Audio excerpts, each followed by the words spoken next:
Today I'm going to give a review on the brand new curriculum that we've started using for 6th grade. It's the World Story 1, The Ancients, which covers creation to the Roman Empire. Now it says that this is for grades 6 through 8.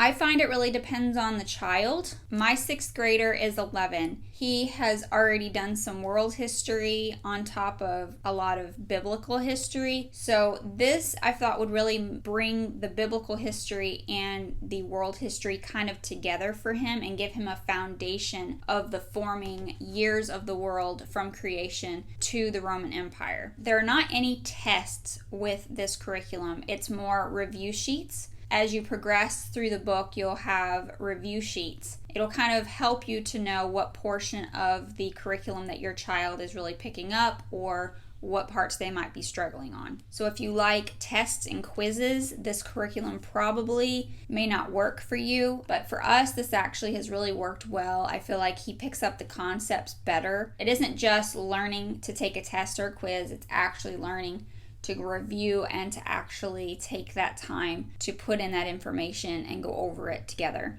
So why don't we go ahead and take a look inside the student workbook and the teacher guide so you can see what it's like and if it'll work for you. Okay, so here we have the World's Story 1, The Ancients, which covers creation all the way to the Roman Empire. Again, this is MasterBooks curriculum, so here I have the student book and the teacher key right here. So let's dive into the student workbook first.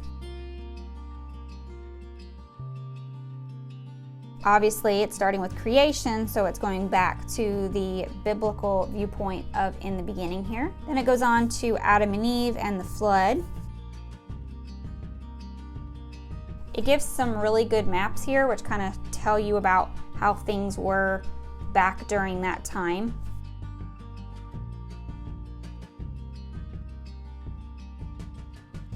So here it's talking about more information about the flood and the flood's existence.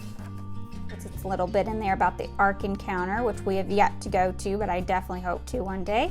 Here it talks about the Tower of Babel and just what happened with the change in languages there. So we are actually doing this as part of our Bible because it does make a lot of reference to the Bible, where we're going to kind of bring our Bible alongside it and kind of be able to see what their biblical backing is for all these different parts of history.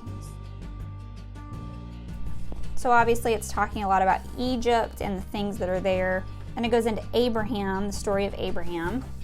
Jumping ahead here, it's talking about parts of Babylon. Again, it's using these really good maps to kind of bring to life these parts of geography over there and what has changed obviously over the centuries. This is talking about like the different gods over there in Egypt and all the different plagues that came to Egypt during the time of Moses. Jumping ahead, it goes into Jericho here with some really good pictures.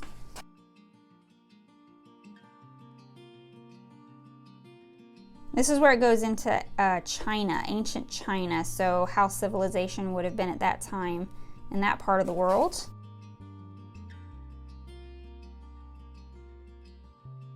Here it's jumping into a little bit about the Celtic religions and the Celtic history in Europe. It's going back to Israel now, talking about the different times of the judges of Israel.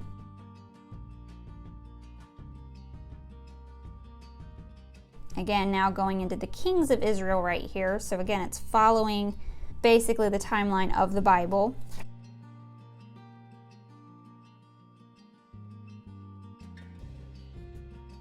Right here, it's touching on the Trojan horse and that time period about the Greeks.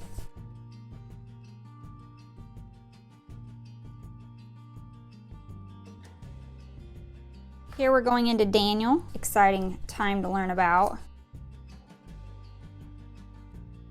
This is touching on Queen Esther during the time of her reign and her story of bravery and courage in helping to save her people. Now we're getting into a lot of American cultures with more American-like civilizations that would have been in the beginning. Definitely more into the South America type tribal history and such like that. Touches on things about Mexico. Here we're moving on to Alexander the Great. The rise of the Roman Empire.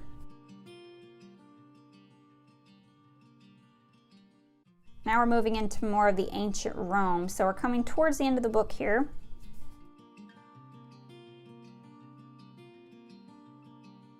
Here we're getting into the birth of Christ and the time of King Herod. Now we're getting more into a little bit about Jesus' story in the book of John, about his life and his ministry.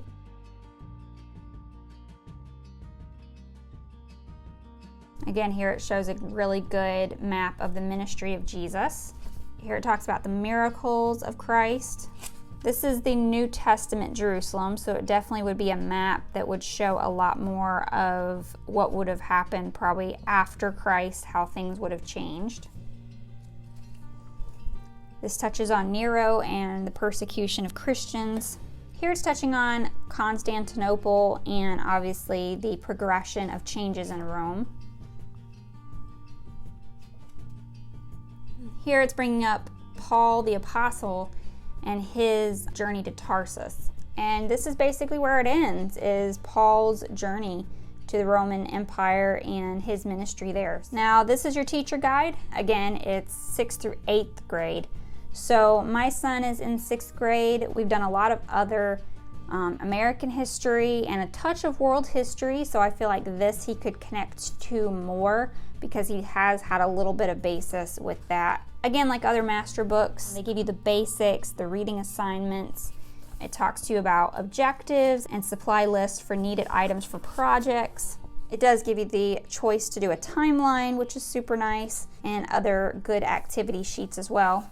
And then it goes down to your day-to-day schedule. This is a 5-day-a-week schedule. I sometimes like to combine some days because some days are easier than others if I feel like we can, and it's not tons of reading. I definitely will do a activity sheet or worksheet along with that day that my son has read the lesson, just to keep things fresh in his mind. Here's like your basic worksheet. Sometimes it has a little bit more writing and answering questions. Sometimes it has more actual activities here, and it'll give you a list of the things that you need. Some questions might require you to do a little bit of research as well. Sometimes they want you to dig deeper.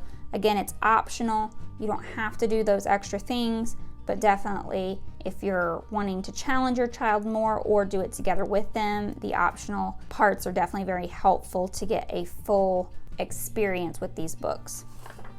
Some questions want you to look up vocabulary words or look up Bible verses. Again, it's up to you. You don't have to do all those things if that's not really what you want your child to focus on, but it definitely does help them connect with some of the material better. Some of these pages are really good just to recap what your child has been learning, and just answering some of these questions with them can really help them have a better experience making these connections with this information. All right, and then in the back you have review sheets. They're kind of like tests. I like to use them. It also has research aid worksheets.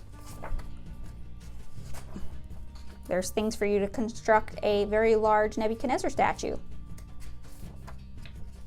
And then this right here is going into some different, again, projects with baked goods or other different type of activities here.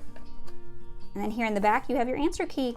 Well, thanks so much for watching, and I hope this video really helps you to know more about whether MasterBooks World Story 1 History would be a good fit for you. Make sure you subscribe to my channel and click the bell for notifications. That way you'll get notified when I upload more videos on 5th and 6th grade curriculums. I'll also be giving reviews on other homeschool resources that can really help you in your homeschool journey to be easier and to give you more knowledge about what may work for you and your child. Thanks so much for watching, and I'll see you in the next video.